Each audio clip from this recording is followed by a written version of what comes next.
Tito Raymond po! Siya yung nakita kong kasama ni Mama. Papa, gusto ko naman po sabihin eh, pero ayoko na po masaktan siya. Hirapan na. Tama na!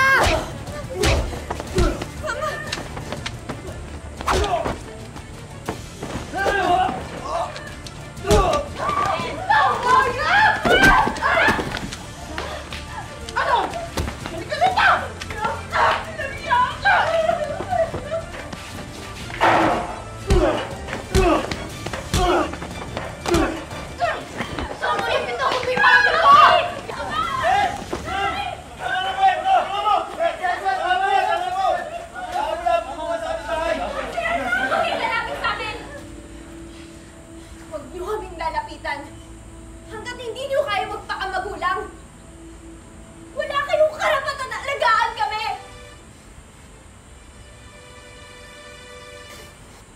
Hindi namin kayo kakausapin hanggat di nyo naayos sa sarili ninyo! Tingnan nyo kayo mga sarili ninyo!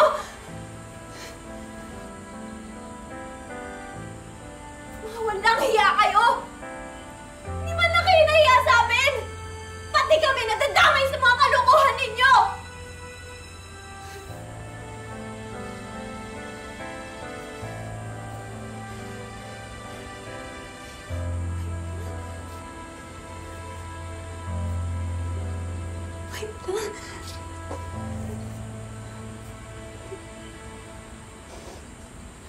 I don't know about you and P-Boy, but with Sandra and I, we just wanted to run away from our problems.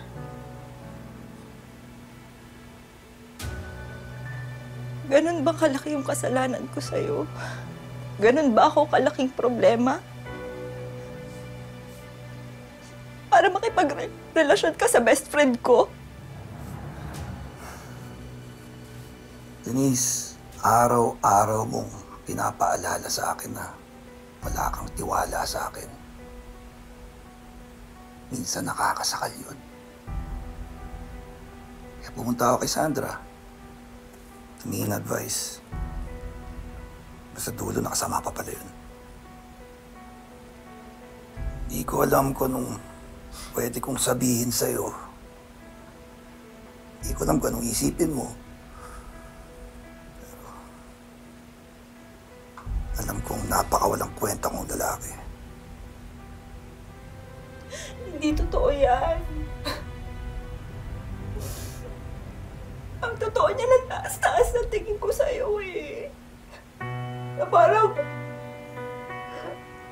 pakiramdam ko. Anytime pwede mo akong iwanan. Kung nasaktan kita, patawad. Okay.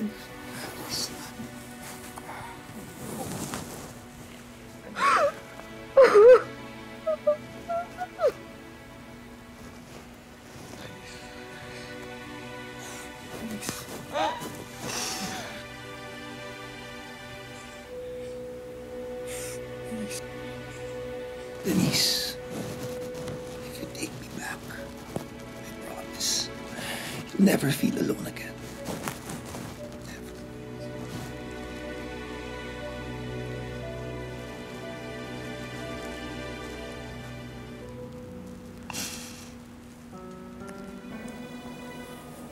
No, Raymond.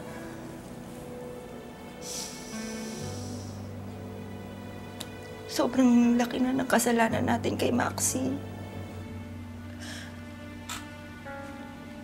Hanggat hindi natin kayang maging mabuting magulang para kay Maxie, hindi tayo pwedeng magkabalikan.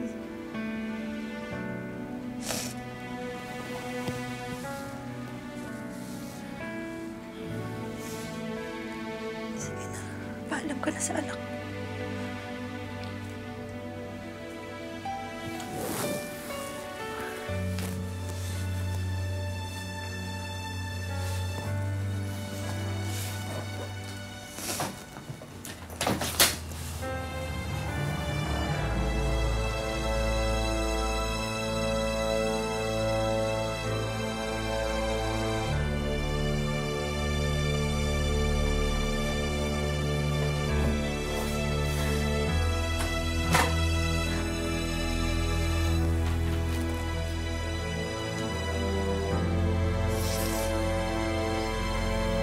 Basta anak mo.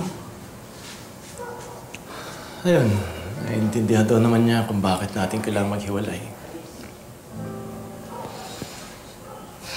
Gusto ko lang sabihin sa'yo na hindi ko ginusto na maghiwalay tayo. Pero matagal na palang handa kang iwan kami. Sa totoo lang, hindi ko kayang tiisin na araw-araw mo akong pinagsasabihan. Hindi naman porket hindi ko kaya kumita ng malaki ay ibig sabihin hindi ako pwede maging tatay ng pamilyang to. Pero kailangan ko ng kaagapay. Hindi ko kayo kayang mag-isa lang na magtaguyod sa inyo. At saka kung magkakabalikan pa tayo at magsasama pa tayo, pare-pareho lang nating madidisappoint ang isa't isa. I'm sorry. Sorry din na hindi ako yung lalaki inakala mong pinakasalan mo. Pero pangako, sa susunod na magkita tayo, ibang tipo yung sasalubong sa inyo. At sana, ibang Sandra na rin ang makakaharap mo.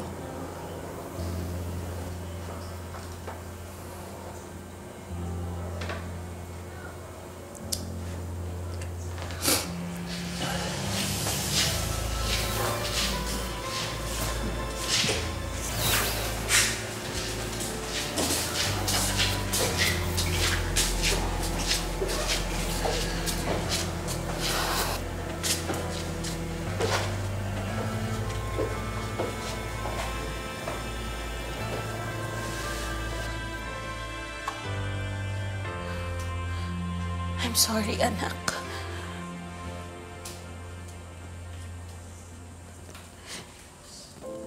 I'm sorry kung naapektuhan ka sa mga pinagagagawa namin ng papa mo. Tama ka. Kailangan muna naming ayusin ang mga sarili namin bago namin kayo maalagaan. I'm sorry. Hindi ko deserve na maging ina mo. I'm sorry, anak. I'm sorry. I'm sorry din po. I'm sorry.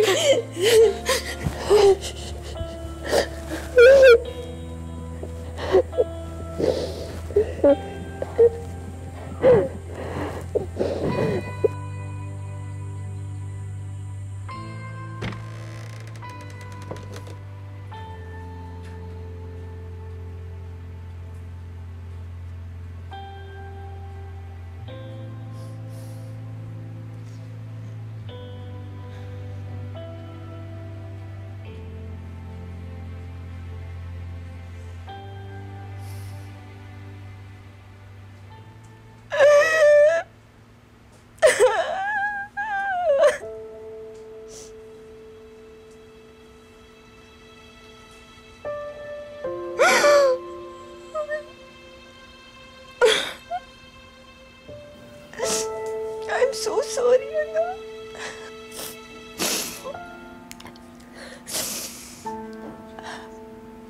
Pasensya ka na. Minsan, kaming matatanda.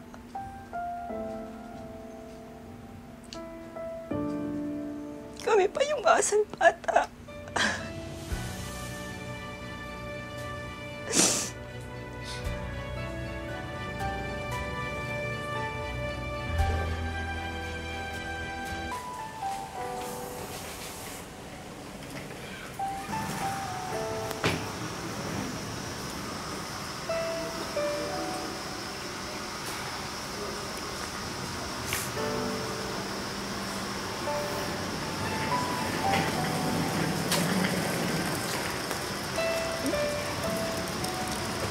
Tuloy-tuloy na nga kayo sa Korea. Nagchat-chat pa rin tayo, ah. Tsaka, balitaan mo kung kayo na ni Marty. OA mo. Pero mamimiss kita. Sobra. Namimiss din kita, sis. my gosh. Please don't call me sis. Bestie na lang. Bestie forever.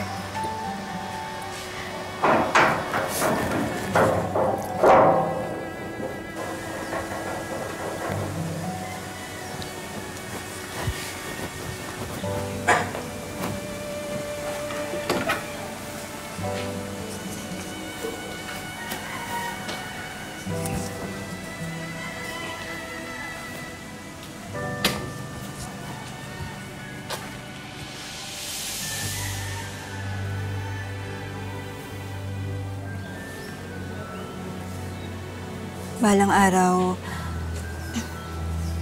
magkakaroon din tayo ng lakas ng loob na pag-usapan yung mga nangyari sa pamilya natin. Dadating din tayo doon.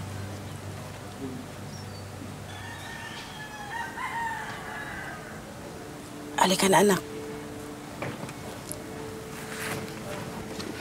Muna na kami, ha?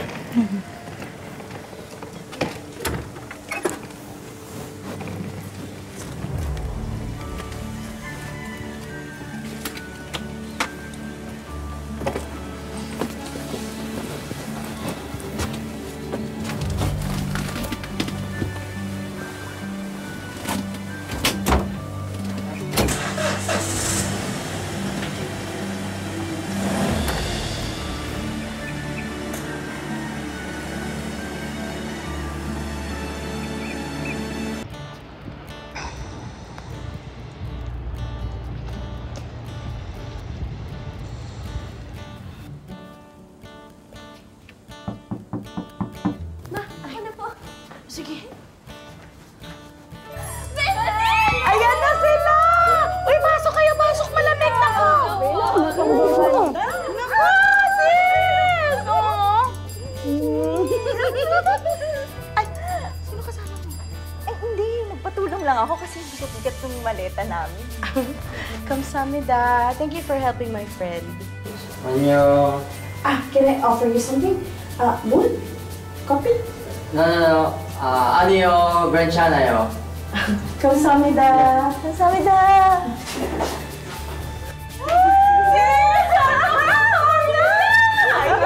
Grabe! Ibang-iba na yung Seoul, ah. Ilang taon lang ako nawala, pero parang ibang-ibang city na talaga to, no? Ilang taon lang? Almost 10 years na kaya yun. Grabe, 10 years na ba yun? Oh my God, ang tanda na. Pero ang ganda mo pa rin. Ikaw din! Oh, Ikaw talaga. teka lang. Ano yung ikukwento mo sa akin? Yung excited na excited ka? Oo. Small achievement lang naman to. Pero sis, I got promoted! Grabe! Alam yun! Ay, oo naman! Ay, sige. Upo na sis, upo na. Oo. Kayo naman, magkwento sa akin. Ano, kamusta kayo? Pilipinas, kamusta naman? Okay naman. Mas kumama yung buildings. Kaya,